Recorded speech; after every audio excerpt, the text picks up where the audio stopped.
Καλώς τις δίδυμες. Τι χάμπαρια φουλά και τούλα κάτι φουλά. Αχ, υπέροχα! Τι κοίτας φάγε? Τη Σουλτάνα, τη Μοβούλα. Καλώς το κορίτσι μας. Καλώς τη Σουλτάνα μας. Βάγε ατού για να χαρείς. Το Σουλτάνα από σήμερα κομμένο. Εγώ έχω γεννηθεί για μεγάλα πράγματα. Φεύγω για την πρωτεύουσα. Δέχτηκα πρόταση να γίνω γλάστρα σε τηλεοπτική εκπομπή. Α, άκουσες τούλα τι είπε η Σουλτάνα? Ναι βρε φούλα μου, ετοιμάζεται να κάνει καριέρα στο καλλιτεχνικό στερέωμα. Α, φούλα, έρχεται ο Μάκης ο Νιχάκης, πάρω του το πω.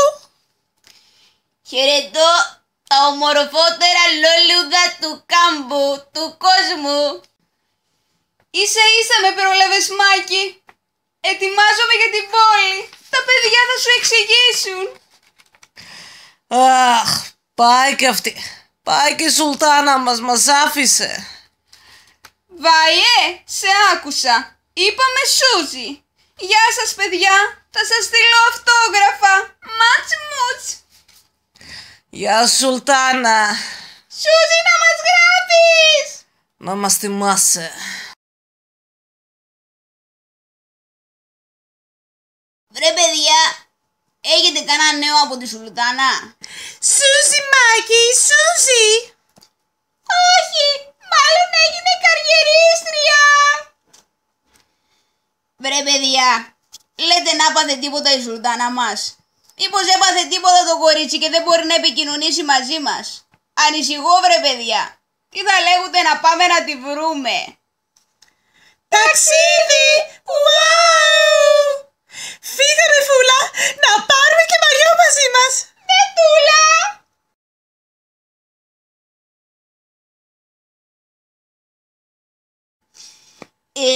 Συγγνώμη, μήπως ξέρετε μια Σουλτάνα, δηλαδή Σούζι ήθελα να πω. Είναι διάσημη. Είναι μια έτσι λιγερόκορομη με ένα έτσι πανέμορφο μοβ λέλουδο στο πλάι. Μάκη, δεν με γνώρισες. Εγώ είμαι η Σούζι, η Σουλτάνα σας. Αχ, πως με βρήκατε. Αχ, παιδιά, χαίρομαι τόσο, μα τόσο πολύ που ήρθατε. Σουλτάνα, τι έπαθες κοπέλα μου? Πού πήγε το λουλούδι σου? Πού πήγε η ομορφάδα σου? Μ' αράζεσαι Σουλτάνα. Wow, σου πάει το κούρεμα Σούζι.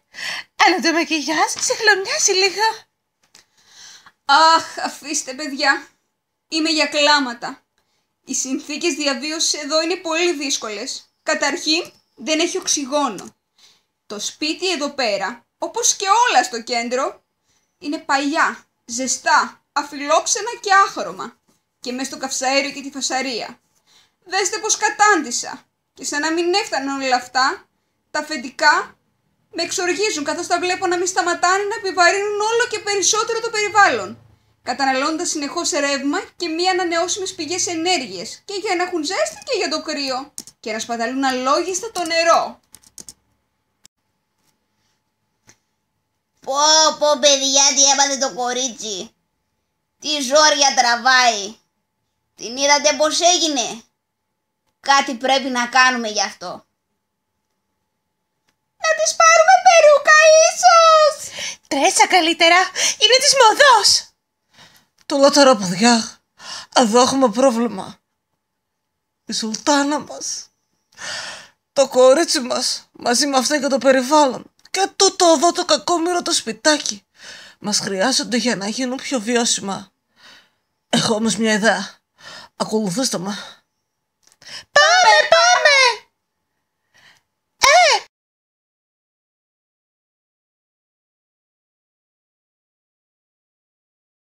Πρόσεχε που πατάς! Pardon, madame.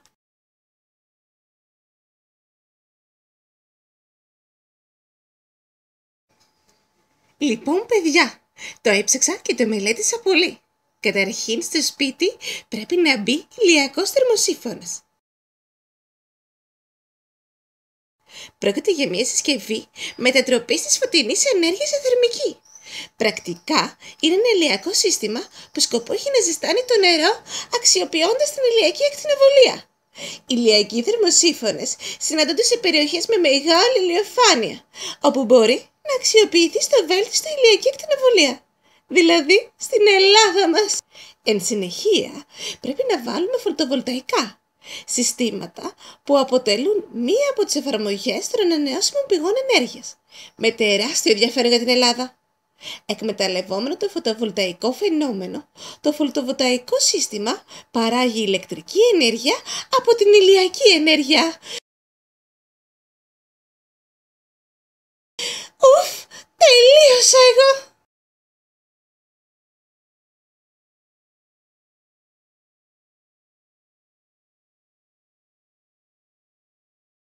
Λοιπόν, παιδιά, εγώ μίλησα με τον Μπαμπή και η λύση είναι μία. Μόνωση.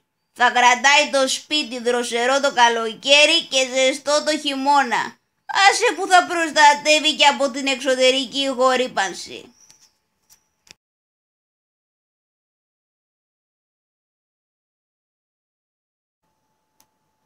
Εγώ θα βάλω στοργια στα παράθυρα για σκιά. Με διπλά τζάμια. Έτσι θα ενισχύεται η μόνωση.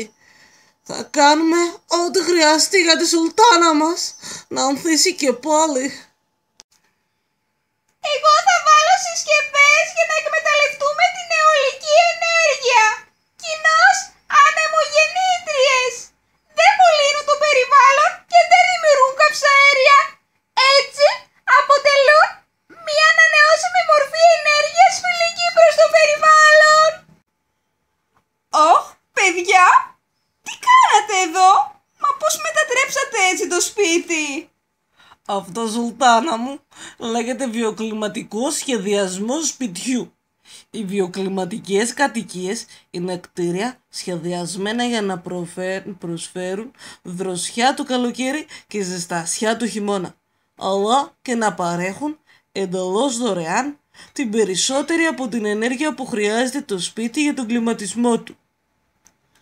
Ωχ, παιδιά, να σας φιλήσω. Μα πόσο πολύ με νοιάζεστε. Ήδη νιώθω καλύτερα.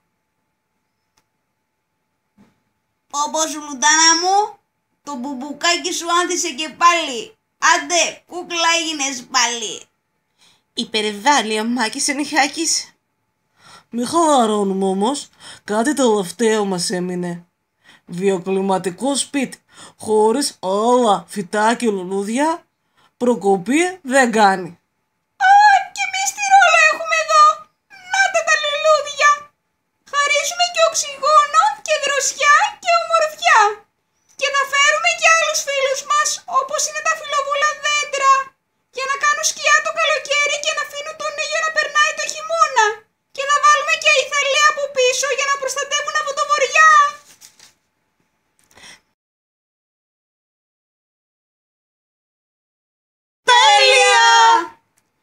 Και να θυμόμαστε, η καλύτερη πηγή ενέργειας είναι αυτή της εξοικονόμησης ενέργειας.